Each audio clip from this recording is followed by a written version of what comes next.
Sa mga Asian, dalawang klase lang ng toner talaga madalas yung ginagamit natin. Hydrating or treatment toner. Kaya naman, nung nag-release ako, gusto ko magka-combine na sila. That's why it's called Dual Essence Toner. Tinitreat niya yung mga active pimples ninyo and at the same time, hina-hydrate niya yung skin ninyo. So if you're suffering from acne, meron tong Centella asiatica, number 1 recommended yan ng mga derma, yung pimples. And if hydrating naman, meron tong hyaluronic acid and Oroweed and 6 types of ceramide. Bukod pa dyan, gustong-gusto ko talaga tong dual essence toner ng Thai Beauty Shop.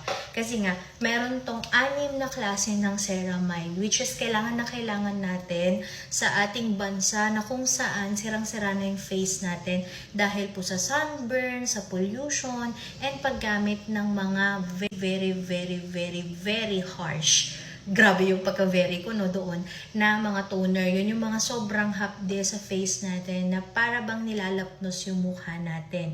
That's a no-no, lalo na kapag araw-araw, especially sa weather natin, ang init-init dito sa Pilipinas. So, itong ating Niacera Dual Essence Toner, meron din siyang 5% niacinamide. Nakaka-control din yan sa oiliness ng face natin. So, ito, pwede mo siyang i-apply sa kamay, gamit ang cotton pad. Pwede mo rin itong i-transfer sa spray bottle. So, tama po yung inyong mga feedback. Sa 1 month of using pa lang ng ating Niacera, meron na siyang hydrating and glowing effect.